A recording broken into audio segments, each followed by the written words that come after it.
of course, will be handled in Poland. But first, I want to bring in Sabine Leuthäuser-Schnarrenberger, who, as a former federal minister of justice, of course, has a great deal of expertise to weigh in on these subject matters. Now, the topic today is, of course, mainly Spain and Poland, but I do want to make use of your presence because the German government has actually just announced that the restrictions that they put in place will be prolonged until June 5th. How do you, as a former Minister of Justice, how do you evaluate the measurements that the German government has been implemented up until now?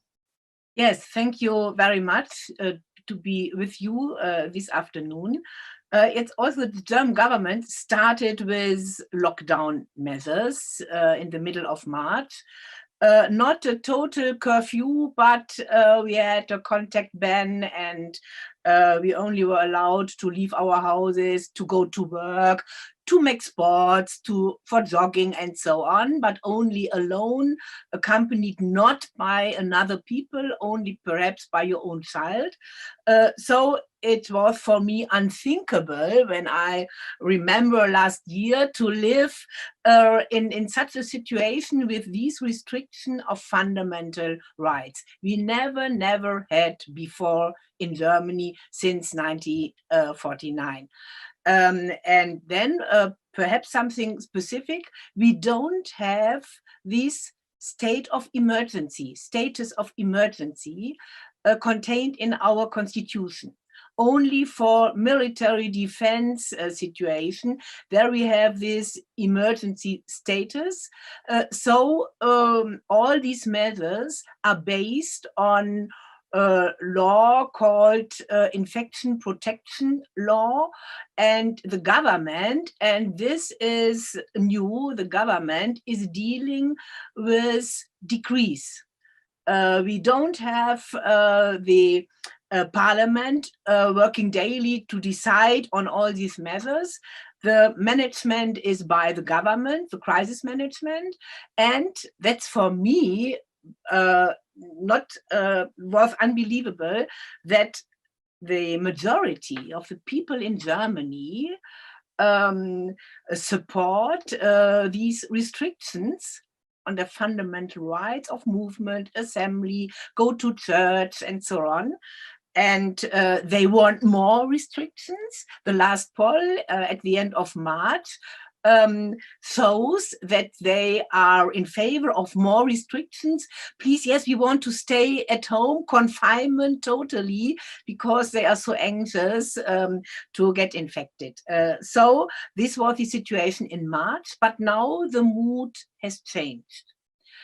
Now more and more people are requiring for more freedom, and now has started very cautiously step-by-step policy for more relaxations. Now shops are open, not all, but step-by-step shops have opened, stores. We now are starting that the young people can go to school, only the older one, not the young one. Kindergarten, crashes, they are closed now. Perhaps they will open in the next days. But now this process is starting, but not because the government is convinced that this is the right policy, because a lot of decisions of our courts obliged now the government to change their measures and now to reopen.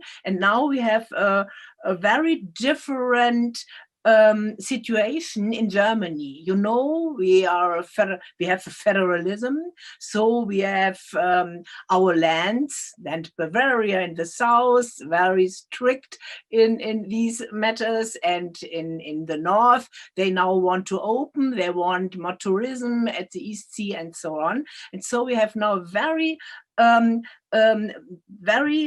different picture looking at opening possibilities. And I think it's good because it's a kind of competition and it's going now, I think, in the right direction. Irune, as Ms. Leuthäuser-Scharrenberger pointed out, at first, in Germany at least, amongst the public, there was widespread acceptance of the curtailments and restrictions of civil liberties, because the fear was so widespread. Obviously, there was this new pandemic, something new. But as time progresses, more and more people are demanding to lift those restrictions and ask for increase in liberalization. Do you see the same trend in Spain? The problem in Spain is that the only metric that we already have right now to evaluate the degree of institutional trust is the special barometer our Center for Sociological Research published last April.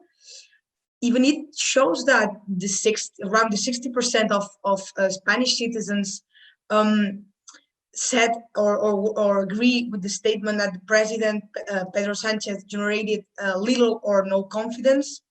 We also have another question that try to see the degree of acceptance of the potential control of fake news, and the results of this question were 66% of citizens in favor of the control and therefore of or trusting official channels. The main problem with this barometer was that, first of all, this question about fake news was a biased question. The president of the center already admit that it was biased, and the neutrality of this center has been questioned, especially since the current president was former member of the governing board of the main ruling party, the Social Democratic Party in Spain. That's true that also we had one of the biggest online demonstrations organized in Europe by Spanish journalists. So right now, with the lack of information that we have, it's difficult to evaluate the degree of support that citizens are having with the measures and with the government itself. Mm-hmm. If I'm allowed to keep talking, I would say that one of the other problems we're facing in Spain is that a Spanish government hasn't been transparent enough while fighting the pandemic. Not only about the health material purchases, but also about the measures to implement in each phase of the de-escalation process. That's the process we are now. For example, government press conferences have been backed and full of contradictory information. And recently, the Spanish State Consultative Board of Public Procurement informed that the emergency processing is not an excuse for not disclosing the award and formalization of these agreements. And this body also demanded the government to do so, especially after what happened with the defective tests we bought to a Chinese company. So, and also some of the media outlets such as La Razón, ABC, Voz Populi, or El Mundo have been really critical about how the government is communicated the measures, not only to the population, but also to the opposition parties. Marek Tatala, what about the acceptance on the part of the Polish public? Have the Polish people been accepting the restrictions that were put in place by the Polish government? Do you see a trend emerging? Do you see, like in Germany, more and more people questioning the restriction of civil liberties? In general, I think there was acceptance towards restrictions, and it was confirmed by the opinion polls. I think there was anger about some specific restrictions. For example, for a short period, the government closed forests, and no one knew why the government is closing forests, because it was the place where you can quite safely walk alone or with your closest family and have some fresh air after staying for many days or weeks at home. So they, after a week of pressure, this restriction was released.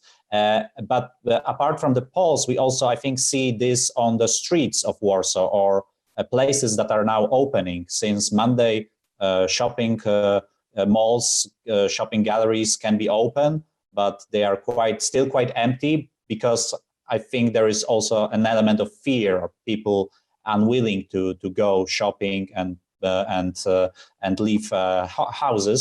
So this also confirms that there is acceptance. And nevertheless, I think it cannot survive for more than few more weeks. I think the pressure will also increase because of the business. People who are losing money and cannot earn money because many services cannot also operate, like hairdressers or cosmetics, and also because people want to leave homes and want to interact with each other. Of course, all these restrictions are happening in this specific political context of presidential elections that may come on May 10th or may not. We don't know. We still don't know. We have 3 days before. Yes, and we still don't know whether the elections will happen. I think tomorrow the Polish parliament will vote on a law to enable voting via postal services, which is a very bad legal act, which is taking a lot of things from the Independent Electoral Commission, and they will be now done by government. So government will organize elections, and of course one of the candidates is from the ruling party, which is very problematic regarding independence and quality of the electoral process. And also the information process in the media is happening in this political process. So we have this opening of the economy, but we don't have a good set of data, or we don't know government models which explain certain moves. So one can think maybe it is only the political context. We are opening the economy to show that we are ready to go to the elections. And I think many people have these doubts whether data that we are observing now are true, or the situation is not worse than it is presented, especially in the public media. And unfortunately, public media in Poland in the last few years were converted into pure government propaganda. It's very, very bad what is happening there. And we see that every action, every restriction that is done in COVID-19 is presented as a success story in the public media, while everything that is done by the opposition parties or opposition candidates in the presidential election is presented as a failure. So we have this media bias in the side of the media that is controlled by the government, and it is very bad, I think, for the information space regarding also the health situation.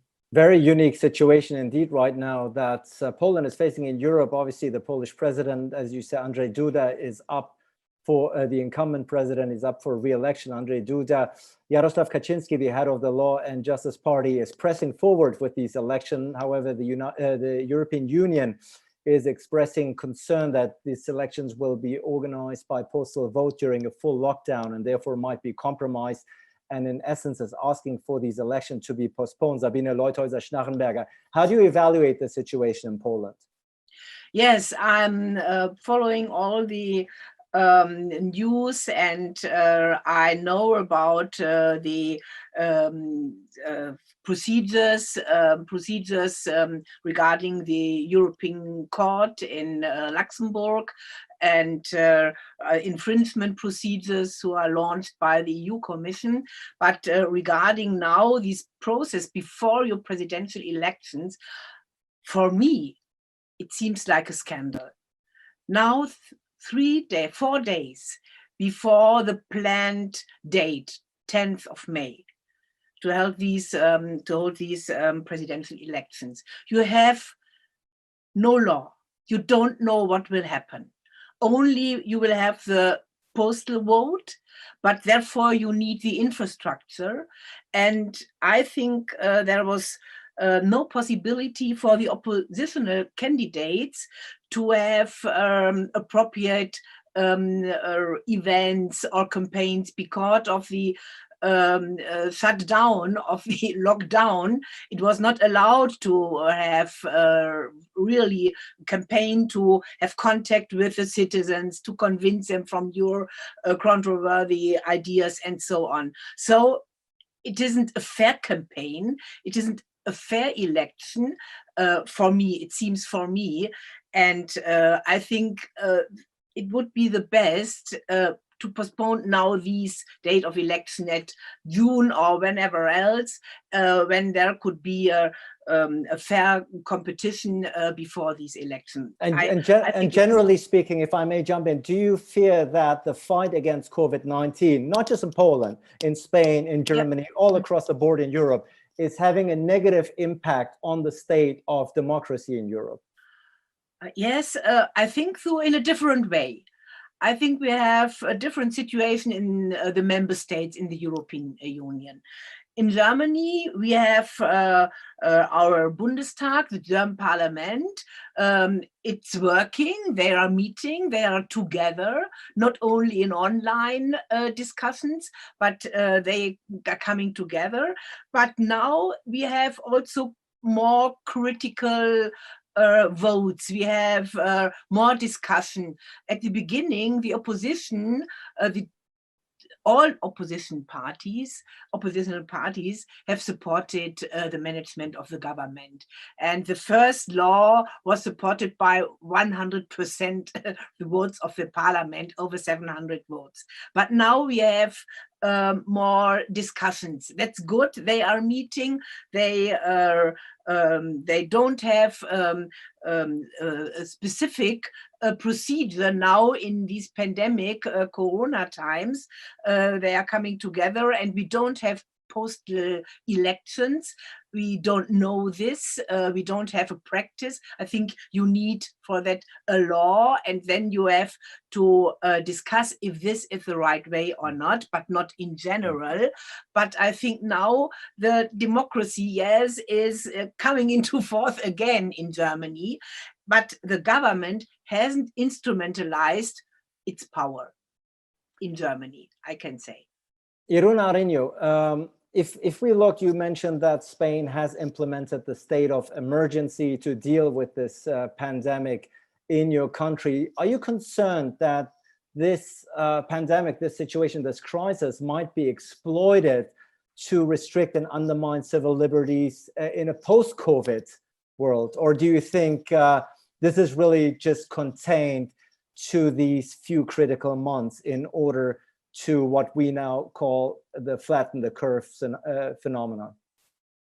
I think that as you were mentioning, the democracy is not just voting, it's a restrictive respect to rule of law, a division of powers, check and balances, and to secure all these items, these exceptional measures must be limited in time. So right now, our constitution, different from the German one, already has the possibility to implement the state of alarm as one of the three exception states that we have. But it's supposed that the state of alarm can only last for 15 days with the approval of the government cabinet, and then the parliament can extend it for 15 more days with no limitation of time. However, we have been assessed to the 4th extension of our state of alarm. That's true that our president announced a gradual and asymmetric de-escalation plan with phases. And for example, 4th of the Canary Islands and Balearic Islands already started the phase 1 that permit the reopening of small business under, of course, safety protocols, restaurants, bars, terraces, with limitations on capacity. But there's the discussion about whether the state of alarm is the only choice we have to address the current situation, or government can use, for example, national security, civil protection, or public health laws, or reform them as needed. Because, of course, in a moment like this, it will be more likely to find the supports in the Spanish Congress. While, for example, maintaining centralized control and for the restriction of movement, but not for the rest of measures. But to do this, we need to test massively our population, and now it seems impossible.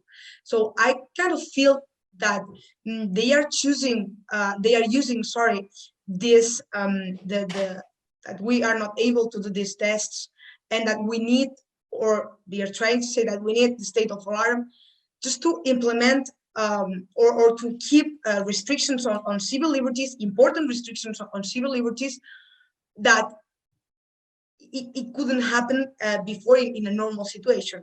No, for example, right.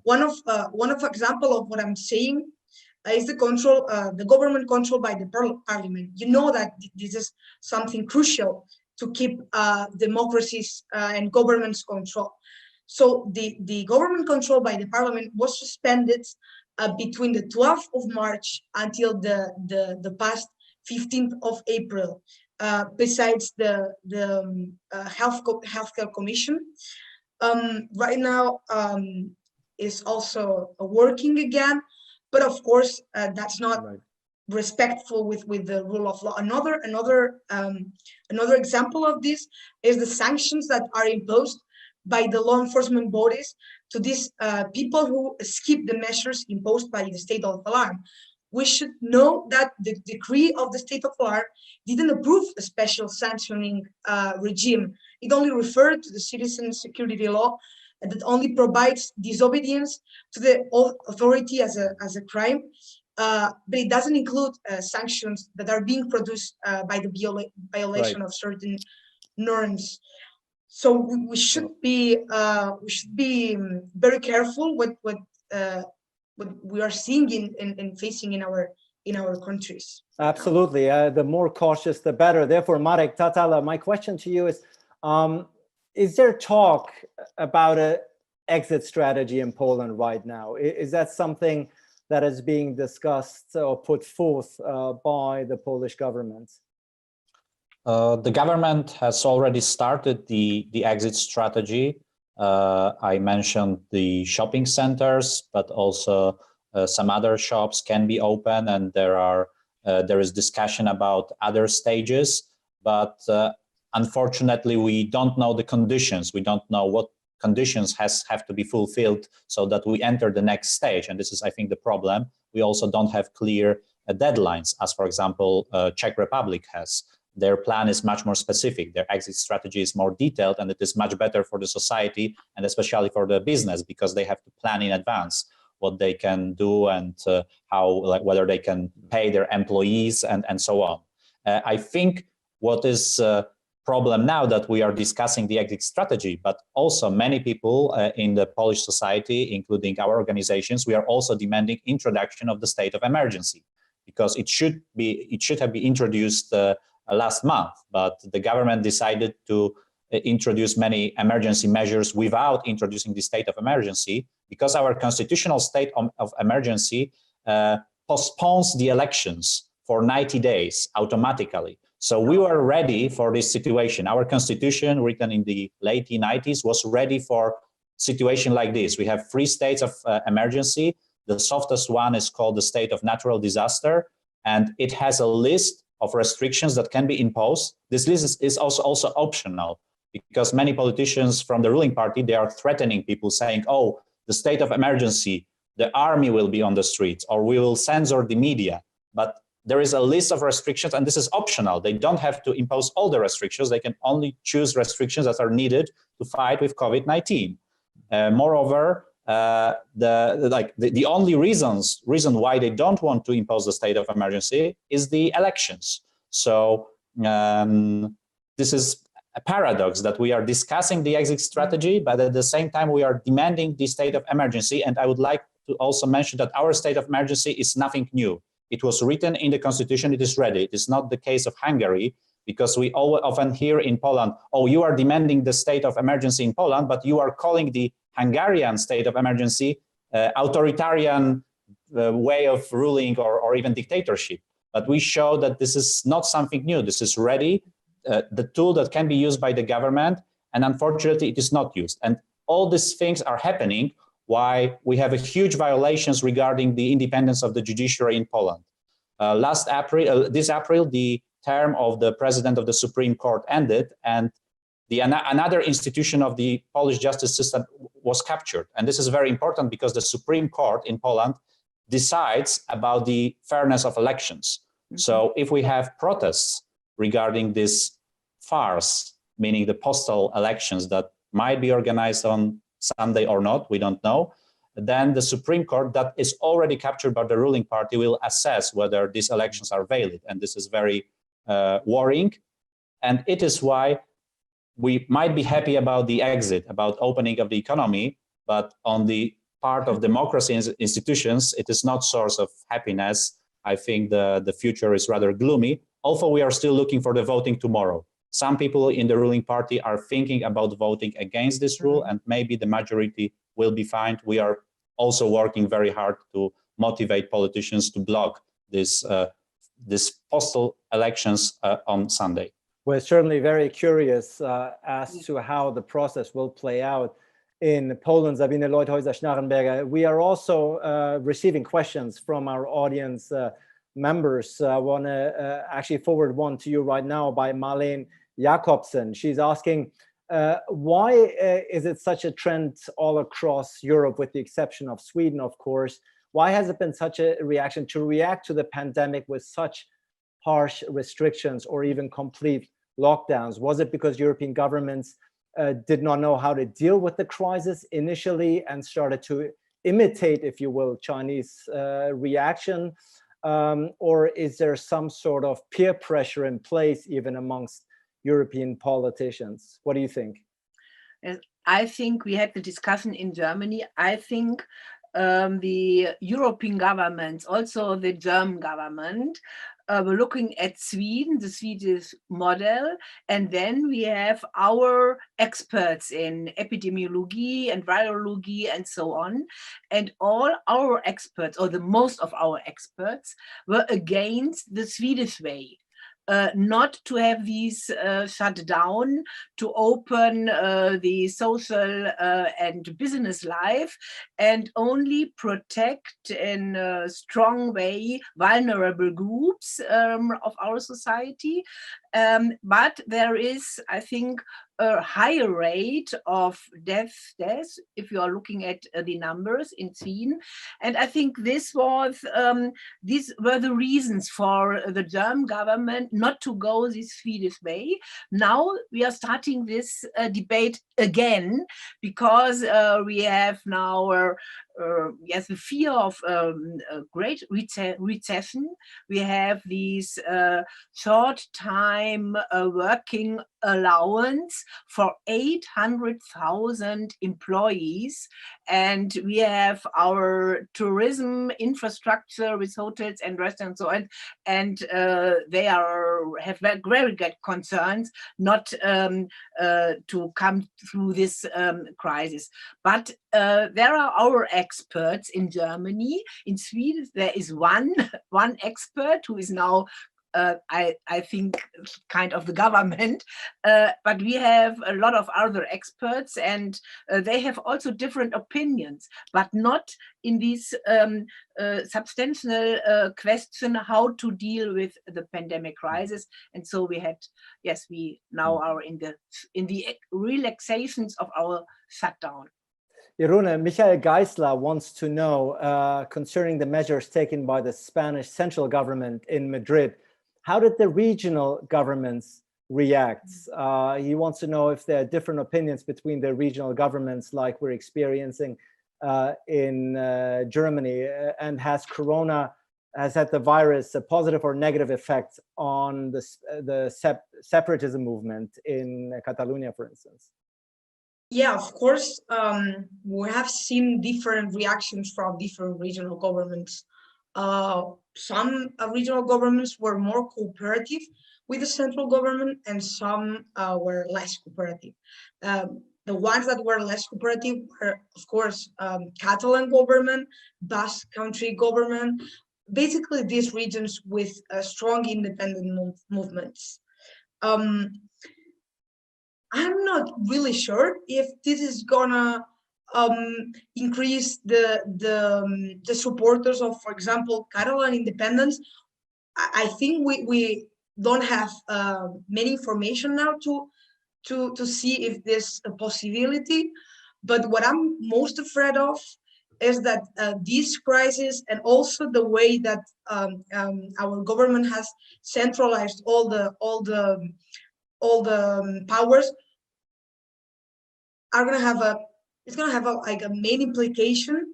And I can see a rise of certain populisms and nationalist movements in Spain, not only regional movements, but also nationwide movements, for sure. And we certainly had nationalist and populist movements, not just in some parts of Spain, but all across Europe. Marek Tatala, Julius Lachtia, who's joining us online, wants to know what the EU can do about increasingly authoritarian governments and those who are taking advantage of this crisis. You mentioned, of course, the developments in your own country. Hungary, of course, with its executive decree bill, has also, in some opinion, capitalized on other countries, European countries, being distracted by this virus. How do you evaluate the EU's ability to deal with these countries? Firstly, it is good that the EU institutions were involved in the rule of law discussion in Poland, and of course we have several infringement procedures initiated by the European Commission, and also some important judgments from the Court of Justice in Luxembourg. Nevertheless, I think there were some delays and all process could be much faster. Unfortunately, the EU institutions were not fast enough in reacting towards what happened in Poland. And firstly, what happened also in Hungary. Hungary is now much more advanced than Kaczynski's government in Poland. I am worried that because of the current COVID-19 situation, quality of democracy and rule of law may not be high priority for the EU institutions because they might be busy with other topics. And here I think that it might be a problem for the future infringement procedures and other violations that may happen in Poland or Hungary. So this is there is a lot of work to be done by our own societies to solve these problems domestically. Nevertheless, I hope that at least in terms of EU funding, for example, there will be some discussion about connection of at least some of the funds with the rule of law standards, because we cannot enable to have the European Union with some countries which are moving towards quasi-authoritarian governments, because it will be disease that will spread among other countries if we don't stop it now. And I think the reaction is needed. I would also like to say that what is done by the Polish government now is very strange, because they are very critical towards the EU policies regarding the COVID-19, and we also heard a lot of criticism towards the EU in the Polish public media. And of course, the EU reaction was not perfect. Some things could be done quicker. In some areas, EU really doesn't have experience or competence, and they are now developed. But they were very criticized by Polish public media and the government, which is a paradox, because 2-3 months earlier, they were saying that national government is the priority, that the EU should not intervene in what is happening in Poland. And now they were demanding more EU reaction or intervention regarding COVID-19 in the area where EU does not have very clear competences, meaning the healthcare, for example. So this is, I think, the crisis is used in an instrumental way to attack and the EU institutions, and it may also, in a longer term, weaken support towards the European Union in Poland and some other countries. I think we already observed weakening of the support for the EU in Italy, for example. And in Poland, it was always very high. So we'll see in the next polls regarding the popularity of the EU, how the COVID can be also observed here. And speaking of the EU standing and influence, Sabine Leuthäuser-Schnarrenberger, Wolfgang Goldbach, another gentleman who's joining us online following this discussion, wants to know why there's not been an EU-wide response, why there has not been an EU-wide coordinated effort. Some countries, all 27 EU countries are basically meddling, individually in the sense that some countries have imposed restrictions to personal freedoms. Some have not. State of emergencies have been imposed in some, and others they haven't. What about European law? Wolfgang Goldbach is asking. Shouldn't European law set the legal basis for these restrictions and not individual national laws? What's your opinion? Yes, Marek Tatala just mentioned it in one sentence, that the EU has not the competence in healthcare issues. So there is no competence to launch or to initiate a coordinated procedure among all the member states. They have competences regarding the situation, unemployment in the various member states. So they initiated a program for short-time working allowance for these member states who don't have the own instruments for that. Germany has one, but I think it's good for the other member states.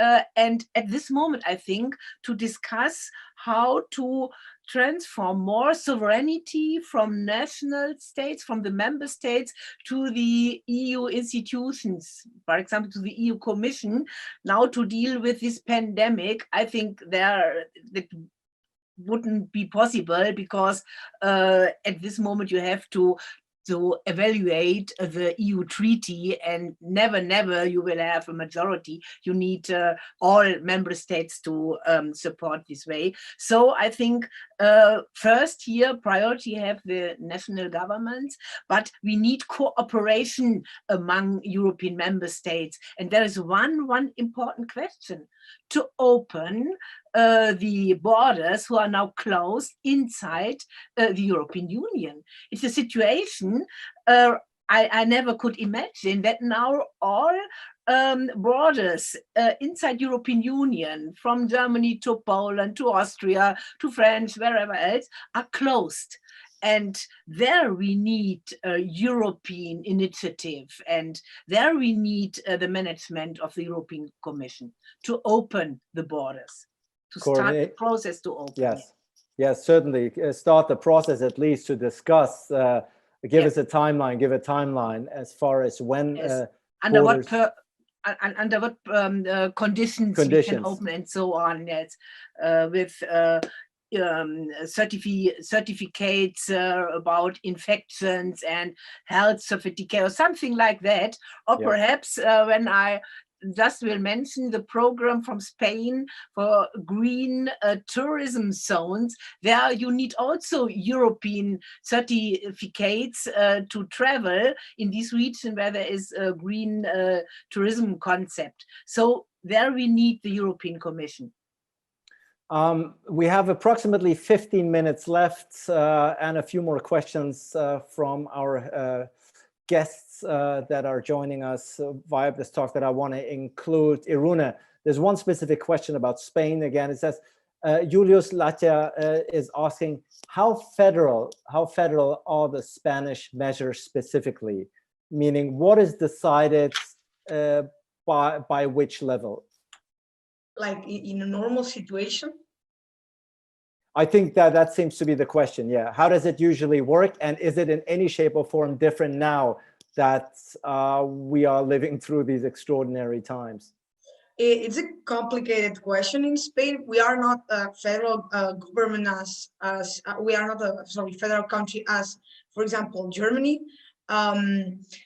We have some competencies that are only decided by the region, by what we call a community, autonomous community, and other ones that are, for example, security, like national security, only decided by the central government, but are other competencies that are divided. So some parts, for example, daily work is controlled by the federal government, but by the regional government, and other parts, for example, ruling part and then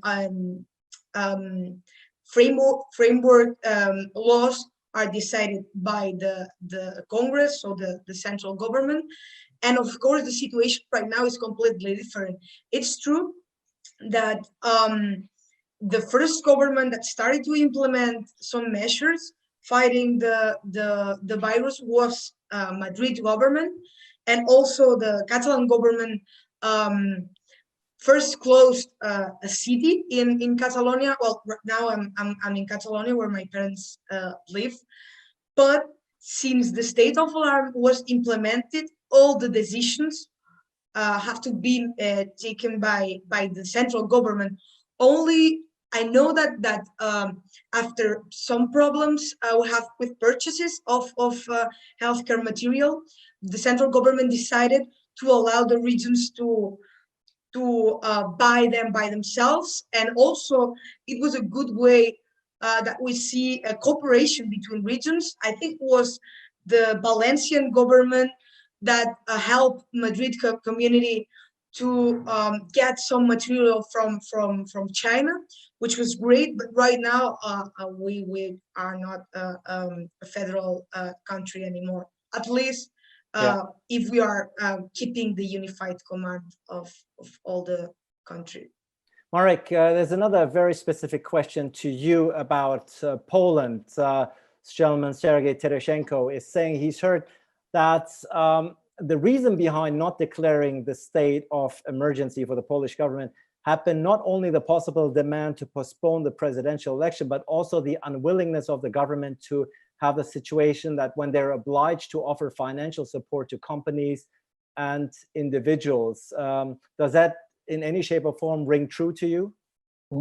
Yes, there is special law regarding the compensation for businesses when the state of emergency is imposed, but there are huge restrictions on this compensation. It can be very limited. It can only, the scale of this compensation can be, will be very small. Actually now, without state of emergency, many businesses have actually right to demand for higher compensation because they can argue that there were no real legal basis for restrictions and business operations. So I think this is exaggerated by the government, of course, this threat of huge compensations. By the way, this is also written in a regular law. This is not part of the constitutional definition of the state of emergency. So it can be also changed. If the government is worried about these compensations, they can remove the law in few days, which we know from the past. The government changed many laws regarding, for example, the justice system in 2-3 days in Poland. So I am not worried about this compensation aspect. Of course, the state of emergency can be imposed on 30 days and then it can be extended by the parliament.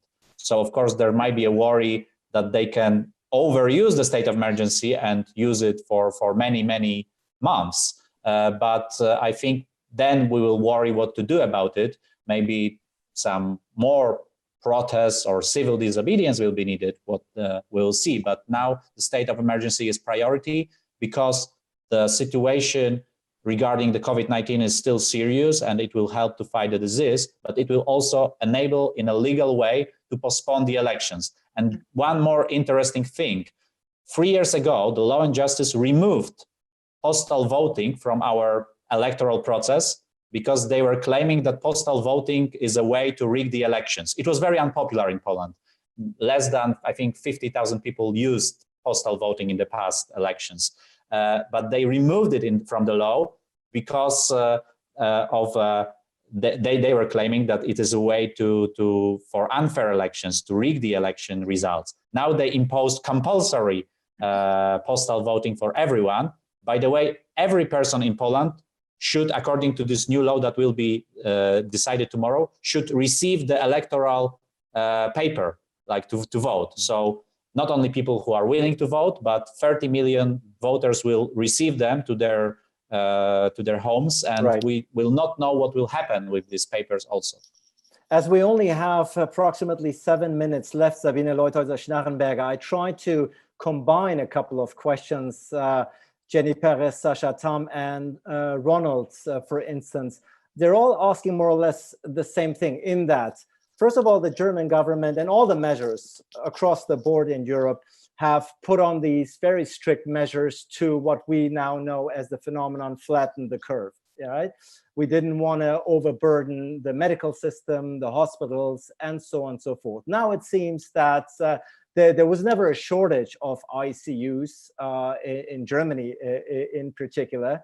And some people are now questioning whether these strict measures that were put in place were necessary to begin with. I would hate to quote US President Donald Trump here at this point, but he was saying that the cure cannot be, more detrimental than the disease, in the sense that the economic fallout of this is going to be severe, obviously.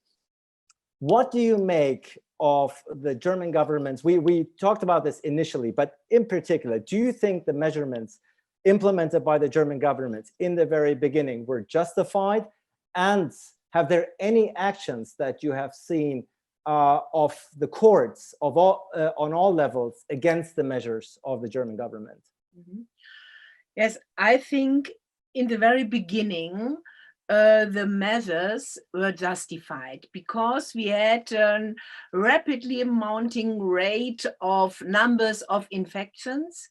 There, I think it was appropriate, it was necessary to have these, these strict measures in the beginning. But after 3 weeks, 4 weeks, we had a different development regarding infections numbers and so on.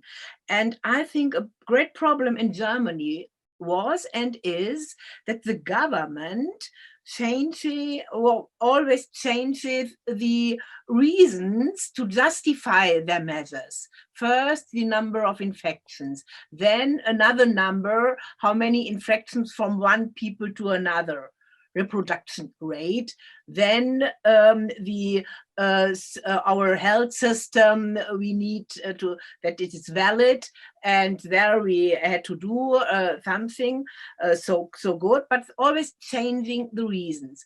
And therefore, the people don't know what to believe. So I think at the beginning, yes, also regarding our constitution, we have the principle of proportionality. We always have to look, are these restrictions proportionate or not? And I think at the beginning, yes. Now I say no.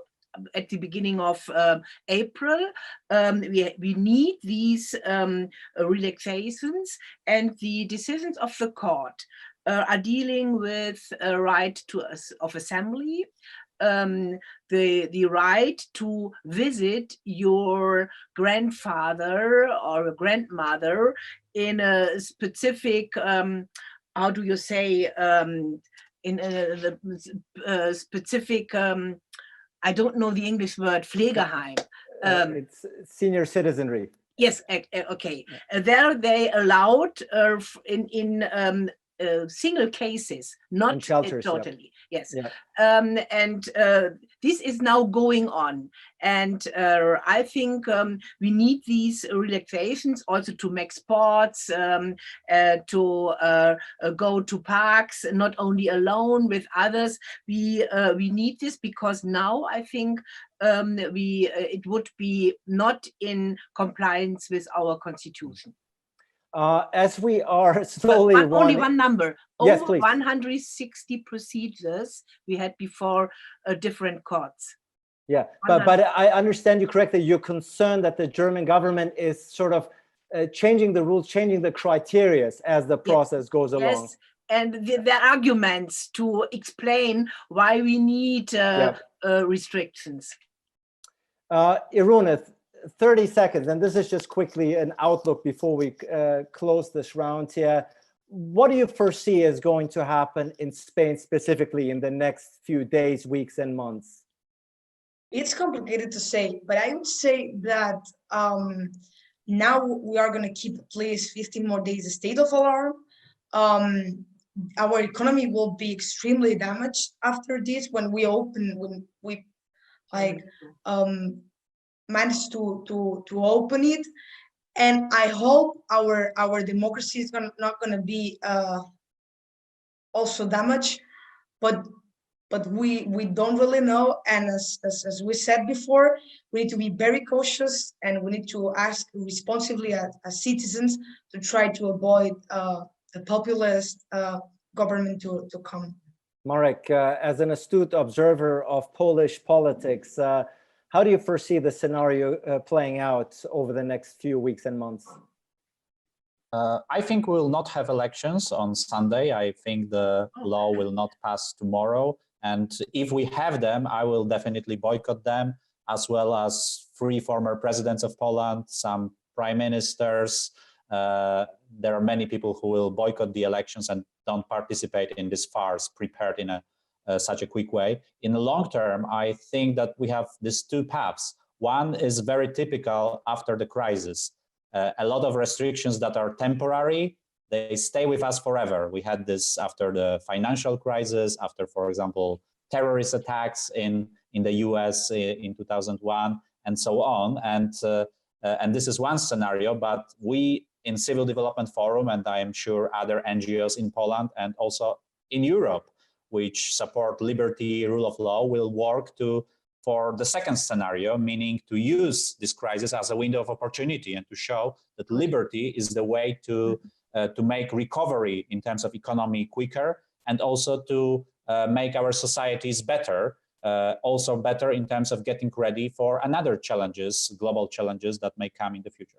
Sabine Leuthäuser-Schnarrenberger, you're going to get the last 30 seconds. I also want to get to know your opinion about what you foresee is going to happen in Germany, and specifically in Germany within the next few weeks and months. Yes, I hope that we don't have a politics drive by side now, or we have, but that we will have a concrete exit plan now for the next 4 weeks. And then for me, it's not a new normality. We need time after this corona pandemic with all our human rights. And then in Germany, we need in the next year a new law for for further pandemics in the future. But therefore, we need specific law, not what's happened now.